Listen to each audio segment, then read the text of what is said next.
Hey everyone, welcome back to JP's Budget Collecting and our weekly look back at the hot comics from 6 months ago. This week we're looking back at the hot comics from March 19th, 2022, and I'm recording this on September 16th, 2022.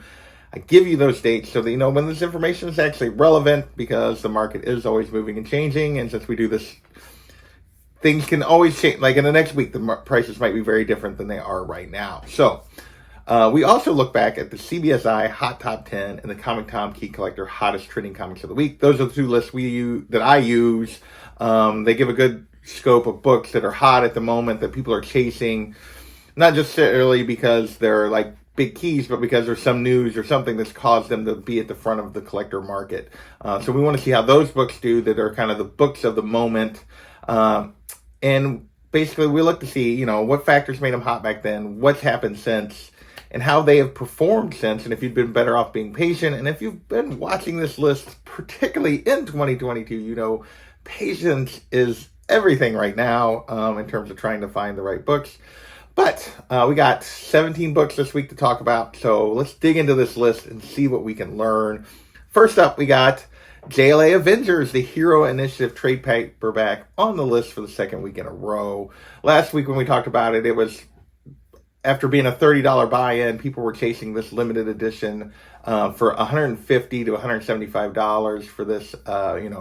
This was limited to 7,000 Hero Initiative, so for charity printing, going for big bucks. Well, by the second week, it was up to $200 to $250 to buy these trades. Now it's $110 to $200 book. So this is, whereas last week it was kind of steady and worth it, this week it's been pretty much down, and then I'll be back. Definitely overpeaked. We see that a lot. Is a book that'll climb for multiple weeks. You don't want to be on it that last week it's still climbing. So that is for sure. All right, next we have our only cover this week, which is surprising that we had a week with just one cover, and that is Catwoman number 41. The Sozumaki 1 in 25. So this was the third of the Sozumaki Catwoman incentive covers. I didn't like this as much as the 39, which was the other one that hit the list. This one was only going, though, for $30 to $50 even back then. So you're talking not even on average double ratio. High-end double ratio, which usually means it's going to back up a little bit. In this case, it actually stayed pretty steady. It's still going for $30 to $50. 9.8 cost you just over $100. There was only one sale, it was $115. My guess is that's about what you're looking to pay for a $30 to $50 this $30 to $50 book. So this one ended up being steady and worth it. It just kind of sat there, which is not unusual. Usually the books that sit between ratio and double have to get above double to start with and don't quite make triple. This one kind of ended up there, but it just kind of stayed where it was at the whole time. So there is interest in this, but so you did okay if you bought in on this one at below double ratio. Next up, we have New Teen Titans number 9, our first of our Comic Buzz books this week. This is the second appearance of Deathstroke. This hit the list because there was some renewed interest in Deathstroke related around the upcoming Batman event that was going on at the time, was getting ready to kick off. And basically, this was going for $10 to $20 book, $10 to $20 on average. Tom claimed there was a high raw sale of $100 on this one, but the most I saw back then even was $32. So I left this as a $10 to $20 on average kind of book. Now it's a $5 to $15 book. Even from the $10 to $20, it's an I'll be back. If you paid $32 or somebody paid $100, then that was absolutely a dumpster fire, because this one does not cost you that much. Probably a little bit undervalued, honestly, even at $10 to $20 for the second appearance of Deathstroke, but that's just where we're at on this particular book. So definitely a down, and I'll be back from the prices that I was able to document 6 months ago. Next, we have Timeless number 1. This is the third print, and no missed minutes this time for this Timeless book. This is the third print with a new character on the cover. There's a female Black Panther shown here with white hair. People are talking about maybe like some sort of, maybe it's Storm and T'Challa's daughter or something along those lines is what people were thinking maybe was what was going to happen, even though I don't think they have a daughter, at least not yet in the comics. So back then, though, it was only going for $8 for this third print, so it wasn't super hot, not just about double cover. Now it's still a $5 to $15 with most of the sales on the 8-ish, in that 8-ish range.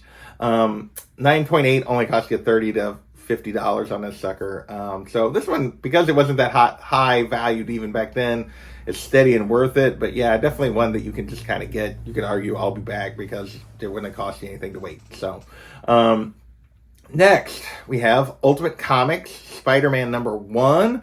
This is the origin of Miles, and this is the polybag, specifically the polybag version. Still in the polybag. So there was a jump in prices and sales on the ones with still the polybag. I feel like we're back in the 90s where you had to leave it in the polybag. So people weren't it. There wasn't necessarily a jump on raw copies without the polybag or slab copies, but there was a jump because these polybagged are now hard to find because people were ripping them out and slabbing them. So somewhat hard to find the polybags anymore. Raw copies of this were going for 200 plus back then. I thought if it's truly getting limited, it might be worth it. Didn't hold up though, 150 to 225, so just a little bit down overall on average, with most of the sales in the 150 to 200 range, with just a couple over 200 up to 225. But yeah, this one it's done pretty well even so, and definitely appears that people are still very interested in just getting the polybag version of this book because it has become rarer as people ripped it out to slab it. Next, we're going to move into some Star Wars books. We had 3 Star Wars books back then, related to Obi-Wan rumors and so on and so forth. So first up, we had Star Wars Episode 1, The Phantom Menace, The Wizard 1/2. This is the first appearance of Qui-Gon Jinn and Padme in comics. And there were rumors back then of Qui-Gon showing up in the Obi-Wan show, despite Liam Neeson continuing to deny. A few spoilers for the show now 4 months old, but he might make a slight appearance. We'll see. But anyway, back then, raw copies jumped up to like $35 for this one. There is a gold foil version of this, which is more rare, that goes for significantly more. This is just the regular white trade dress. 9.8 on this is going for $230 back then. Now it'll cost you a $10 to $20 book. It's a $10 to $20 book for the raw copy of this. 9.8 only 60 to 110. So this one definitely turned into a trap. So yeah, not supporting those higher prices, which are closer to what the gold foil goes for, although it might even go for a little more than that. So this one did not turn out to be worth it and did turn into a trap. Next, we have Star Wars #2, first appearance of Obi-Wan and Han Solo and Chewbacca, but obviously this was hitting the list because of the Obi-Wan show coming. Back then, raw copies were averaging around $200. 9.8 hit $19.20. Interestingly, looking at this one, very interesting phenomenon here. Raw copies now cost you $20 to $150. They pretty high grade, looking at around $150 now. A super high grade one, there hadn't been one sale recently, would probably go for more than that. But on average, this was definitely down overall. But 9.8, unlike most of the other slabs, although there's a few that have jumped kind of with this, 9.8s have jumped significantly. Now, the most recent 9.8 sales have been $2,750 to $3,000. So 9.8s are up, even though we've moved away from the show.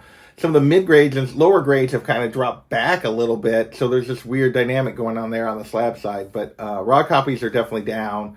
So this one may be one I would guess is still going to come down a little bit, but those high-grade copies may never come back down.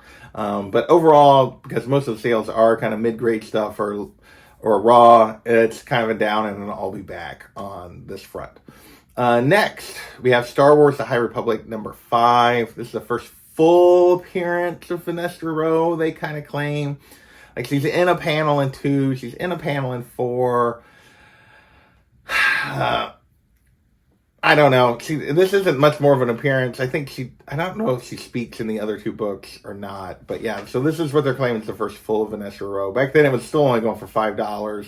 One of the High Republic characters people were kind of specking on as that was wrapping up. That might be lead something, but so far we haven't gotten any other kind of High Republic projects in terms of other media. So now it's a $1 to $10 book, so basically in the same area. 9.8 will only cost you $30 to $60 on this thing. So it's been steady and worth it because it really wasn't that hot to begin with. All right, with that, we're going to move into Sony Spider-Man verse rumors, and first up we have Amazing Spider-Man #265, first appearance of Silver Sable. This book hit the list because we had casting news for The Foreigner that put that book on the list last week, a couple weeks ago. I forget what week that was now. So, and she is, in the comics, she is married to him. So it caused raw copies on this to jump up to an average of $50. Now they're kind of 20 to 80 bucks for a raw copy. Really high grade stuff you're going to pay over 50, but even very fine stuff you're going to pay probably less. 9.8 though on this one is 4 to 450. I'm calling this one pretty steady with a little bit of an I'll be back because I think the average is down a little bit, but yeah, it's still in that same range for sure.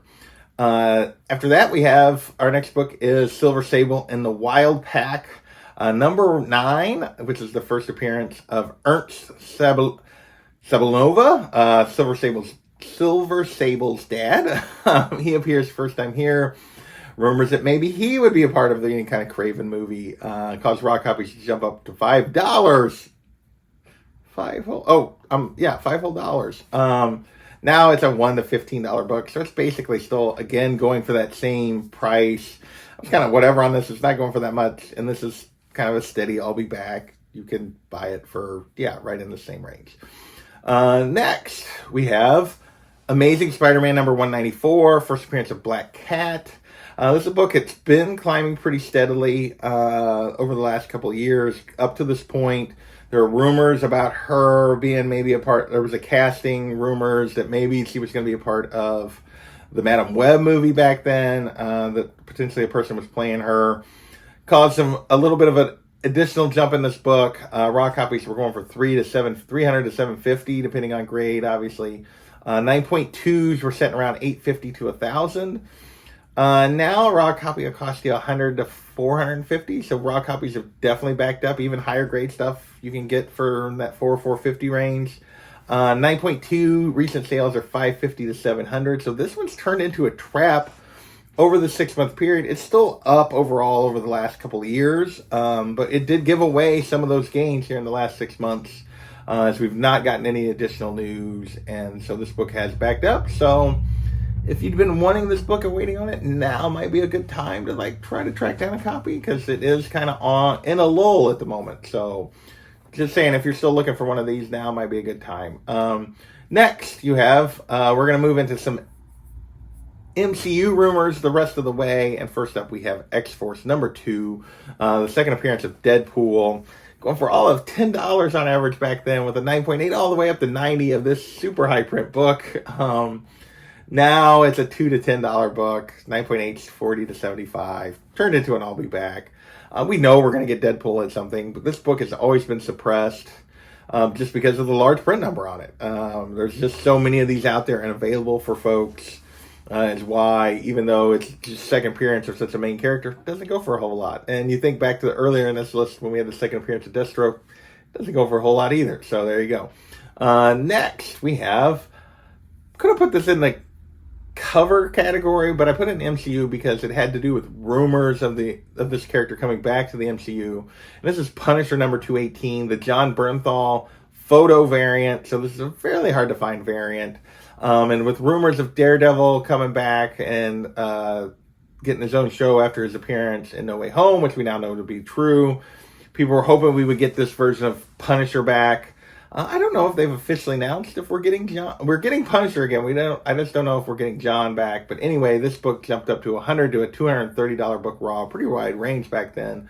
But it was going for big money, up well over $100. 9.8 hit $600 back then, and now it's $100 to $300 book. So the really high grade stuff is pushed a little higher, but the range is still overlapping almost completely with what it was before. So I put this as an up and worth it because there aren't many sales of slab copies, but the slab copies would definitely be straight cash. They've jumped up, but 9.8 on this one's jumped all the way up to 1,000. There's just only a couple sales to really look at there. But yeah, this one has definitely continued to climb. So maybe we have gotten confirmation and I just don't remember. So there you go. Next, we have Moon Knight number 1, the first full appearance of Mr. Knight.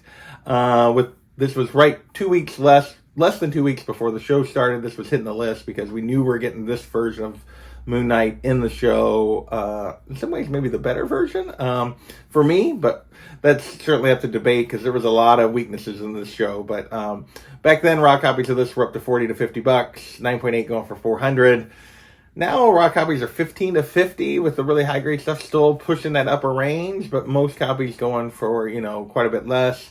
But 9.8s on this one are down to $100 to $150. So that has crashed and definitely turned this book into a trap. And there is enough sales, I feel like, yeah, we can let that guide the overall discussion. And yeah, you can definitely get pretty nice copies for $20, $25. So it's definitely come down a lot, despite those few sales that are keeping some on the high end of the raw. Next, we have Marvel Comics Presents number 158. The first appearance of the Clandestine, which were rumored to appear in Miss Marvel. They did, although the version was very different than what this comic version was. But back then, raw copies of this book were up to $30 to $50, and now it's a $5 to $20 book. This is actually a dumpster fire. Back then, the average was $40, and now the average is like $10. There's a couple sales above that, but yeah. Not a lot of people. It was a different version. They used the name. The show is come and gone. This book has crashed. That's just really what's going on there. Next, we have Miss Marvel number 12, first appearance of Red Dagger. Also, like with people like chasing because they thought he might appear in the show, and he did. Back then, raw copies were going for $25 to $40, and I thought it might be worth it because that's really not that high. 9.8 going for $120, and it still didn't hold those values. No recent 9.8 sales. Raw copies are $5 to $20. This is another trap, borderline dumpster fire on this one as well. This has become the pattern with these MCU shows. These characters that, even the main characters to a certain degree, but especially some of these side characters that people jump on that they think are going to appear, don't hold value as soon as they appear, and then the show starts to move away, particularly if they don't necessarily have a prominent future, although Red Dagger's probably going to be back in any kind of Miss Marvel project, so we'll see. And last this week is Miss Marvel number 5. This is the first appearance of the inventor, but this is really about this moment showing up in the trailer of her sitting on the lamppost. This moment from the cover being in the trailer caused this book to really jump. Back then, raw copies were going for $25 to $50. Now they're going for $20 to $50. This book is held almost exactly what it was back then. 9.8 will cost you $150. This is one of the rare cases where a book that hits the list because of a moment in a show or a movie, not necessarily a character-related thing, has held really well. Still put this in I'll Be Back because it is shifted to the lower end a little bit, but definitely still through this whole range and very steady overall. So that is this week's list, all 17 books. I want to thank you guys for watching, and we will catch you next time.